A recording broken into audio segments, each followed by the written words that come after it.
Guys, today, get somebody to spend the rest of your life with who looks at you the way Stephanie White looks at Alyssa Thomas and DeWanna Bonner. Get somebody to spend the rest of your life with who defends you the way Stephanie White defends Alyssa Thomas and DeWanna Bonner. And don't get somebody to spend the rest of your life with who looks at you how Stephanie White looks at Caitlin Clark. Don't spend the rest of your life with somebody who treats you the way Stephanie White. Stephanie White just set the entire WNBA world on fire with a press conference that felt more like a personal attack than a team update. She didn't just defend her players, she went after the fans with a level of aggression that left everyone in the room stunned. The mask finally slipped, and what we saw was a coach who seems to have a deep-seated vendetta against the very people who saved this league's bank account. This wasn't a professional statement, it was a declaration of war against anyone who dares to support Caitlin Clark over the old guard. The silence was deafening after she finished, but the internet is already screaming. Don't get somebody to spend the rest of your life with who looks at you how Stephanie White looks at Caitlin Clark. Don't spend the rest of your life with somebody who treats you the way Stephanie White treats Caitlin Clark. Let's get right into it, shall we? Like the video, hype the video. Let me know your thoughts in the comment section below and subscribe to the channel. That would mean so much to me. Stephanie White comes out in defense of Alyssa Thomas. Folks, rumor has it, and I heard this. The hypocrisy on display during this rant was absolutely staggering to anyone paying attention. White was incredibly vocal about the mean words and online comments directed at Alyssa Thomas, yet, she was silent when a literal stalker was arrested for targeting Sophie Cunningham.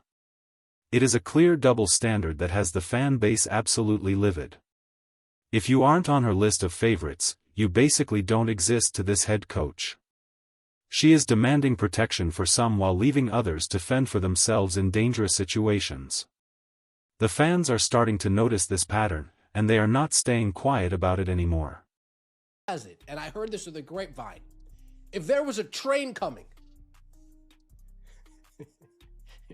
maybe not the best analogy with the supposed death threats, but let's just say, hypothetically, if there was a train coming and Alyssa Thomas was on the train tracks, folks, rumor has it Stephanie White would sacrifice herself. No! And push Alyssa Thomas out the way. Save yourself! Goosh. That's a true story. I heard it. I heard it from a WNBA player personally. I'm not making it up. Stephanie White speaks on the... In a move that could only be described as career suicide, White actually tried to revoke the fan status of her critics. She straight up told the public that if they aren't behaving according to her specific moral standards, they shouldn't call themselves WNBA fans.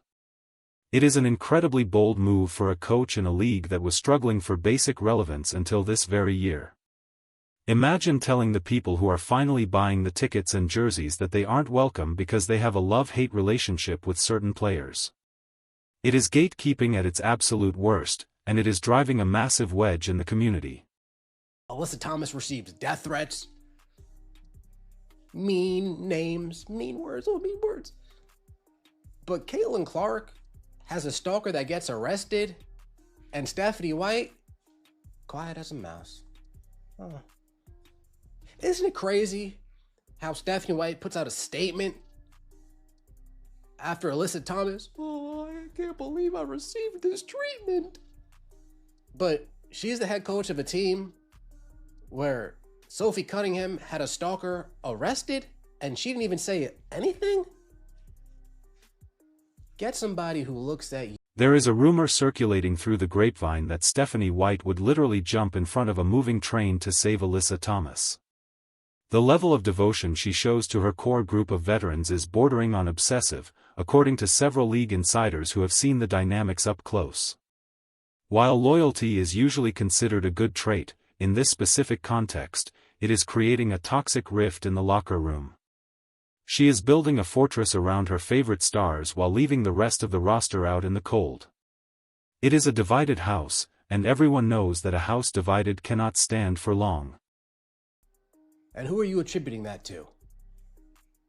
Oh, we can read between the lines. But continue.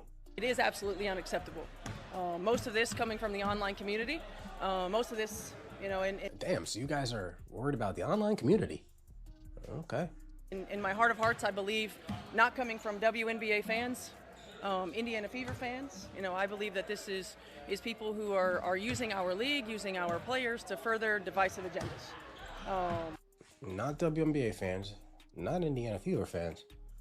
Well, what's left? Interesting. It's not acceptable. Yes. The most ironic part of her speech was the mention of elevating marginalized communities. If we are being honest, isn't Caitlin Clark currently the most marginalized person in the actual WNBA ecosystem? She is the one being physically targeted on the court every single night, stalked off the court by dangerous individuals, and trashed by the veterans in the media. Yet, White uses her massive platform to defend the people who are already at the top of the food chain. She is completely ignoring the rookie who is literally carrying the entire league on her back while being treated like a total outsider. Elevating marginalized community. Now, pardon me if I speak out of turn here. Well, no wonder why the league shit. Well, no wonder. You guys are too busy worried about elevating and not worried about actually improving. Damn. No wonder why the officials are garbage. You're too worried about inclusivity than actual competency.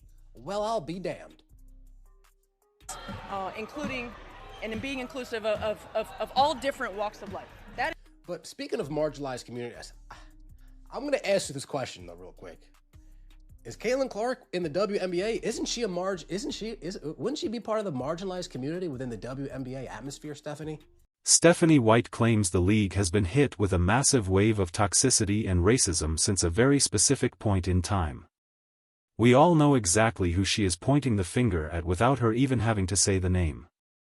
She is blaming the new wave of fans that followed Caitlin Clark from the college ranks into the professional world. Instead of welcoming the unprecedented growth and the revenue it brings, she is labeling the new audience as nothing but nonsense and hate. It is a dangerous game to play when the survival of your professional league depends on the very people you are currently insulting in public. Wouldn't she be part of the marginalized community within the WNBA atmosphere, Stephanie? Ooh. Wouldn't Caitlin Clark be part of the marginalized community within the WNBA ecosystem, Steph? You were once upon a time, but that's right. That's right. We know what happened. That is what our league has always been about from day one. That is what our league will continue to be about. And that's why you guys don't make any money until Caitlin Clark showed up. And we will continue to compete at a high level. While White is busy acting as a high-paid PR agent for Alyssa Thomas, her own players are dealing with terrifying real-world dangers. Sophie Cunningham had a stalker arrested recently, and the silence from the team leadership was absolutely staggering. Now, Sophie is reportedly homesick and has been missing important contact drills. Some insiders are suggesting that her proximity to Stephanie White is the real reason she is feeling sick, as the environment in that locker room becomes increasingly tense and uncomfortable.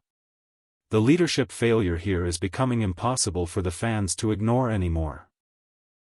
And we will continue to compete at a high level, hold ourselves to a higher standard, continue to be on the forefront of social norms, and we will continue to support social norms?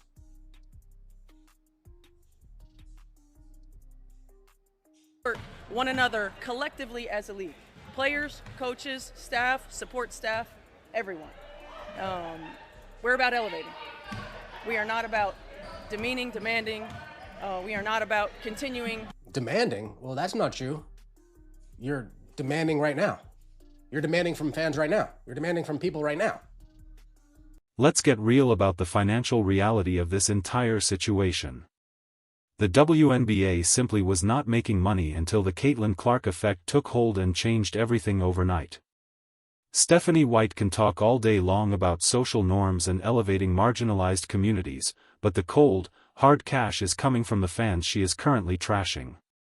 Without the massive interest generated by the Indiana Fever's new star, these coaches and players wouldn't even have the platform they are currently using to complain. They are biting the hand that feeds them, and eventually that hand is going to pull away. During the interview, a question was asked about Alyssa Thomas supposedly not hearing from the league regarding her complaints. The big problem here is that it has already been reported that the league reached out to her over a week ago. So, either the player is being dishonest, or the media is feeding her softballs to make her look like a victim in the eyes of the public. It feels like a very carefully orchestrated narrative designed to shift the blame away from the veterans and onto the newcomers. The dishonesty in the room was thick enough to cut with a knife, but the fans saw right through it. While all of this high-stakes drama is unfolding, Caitlin Clark is currently out with a back injury. She has been limited to individual workouts while her peers are out there making headlines for their controversial statements and personal attacks. The timing of this injury is incredibly suspicious to many observers. Is she actually physically hurt, or is she just completely exhausted from being the league's designated punching bag?